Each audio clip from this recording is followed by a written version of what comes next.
2014 লোকসভা ভোটের প্রচারের দায়িত্ব রবিবার গোয়ায় মোদির হাতে তুলে দিয়েছে বিজেপি। মঞ্চে শীর্ষ নেতৃত্বের প্রায় সবাই রয়েছেন, নেই শুধু লালকৃষ্ণ আদবানি। গোয়ায় কর্মসমিতির বৈঠকে যোগ না দিলেও দিল্লি থেকে ভিডিও কনফারেন্সের মাধ্যমে জয়পুরের একটি অনুষ্ঠানে নিজের বক্তব্য পেশ করেন আদবানি। জানান, শরীর খারাপ থাকায় গোয়ায় যেতে পারেননি। 3 दिन से लगातार स्वास्थ्य कुछ ऐसा रहा है कि पेट की गड़बड़ के कारण लूज मोशंस वगैरह होते रहे हैं और इस कारण जीवन में पहली बार अपनी भारतीय जनता पार्टी की एक महत्वपूर्ण बैठक के लिए भी गोवा नहीं जा पाया हूं। गत 3 दिन धरे गोवाয় আদবানির গড়হাজিরা নিয়ে বিতর্ক তুঙ্গে। आडवाणी जी का स्वास्थ्य ठीक नहीं है, इतने वरिष्ठ व्यक्ति हैं, जब ये कहा जाता है तो उसको आप स्वीकार कर लीजिए।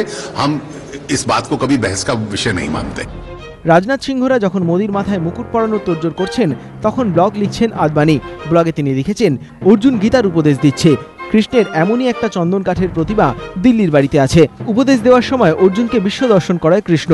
বিশ্ব দর্শনের পেছনে মহাভারতের বহু দৃশ্য রয়েছে। এই প্রতিমায় দ্রৌপদীর বস্ত্রহরণ, ভীষ্মের সরসজ্জা, পাণ্ডবদের উপদেশ দেওয়া ছাড়াও বিষ্ণুর 10টি অবতার দেখানো হয়েছে। বিজেপির একাংশ আদবানিকে পিতামহ ভীষ্ম বলেন। তাহলে কি আদবানিকে এখন ভীষ্মের মতোই সরসজ্জায় শুয়ে যন্ত্রণা সহ্য করতে হচ্ছে? বিজেপির অবস্থাও কি এখন দ্রৌপদীর বস্ত্রহরণের মতো?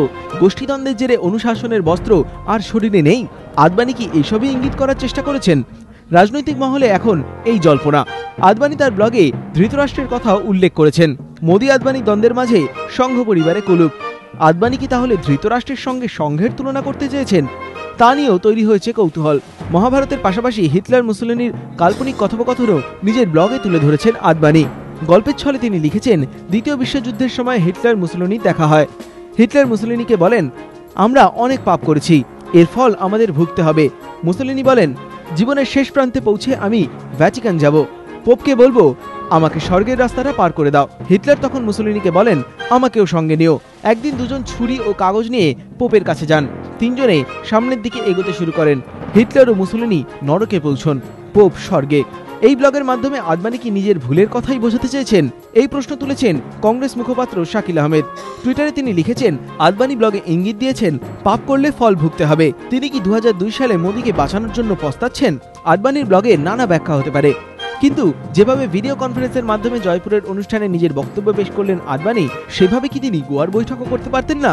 রাজনৈতিক মহলে উঠছে প্রশ্ন। এবিপি আনন্দ।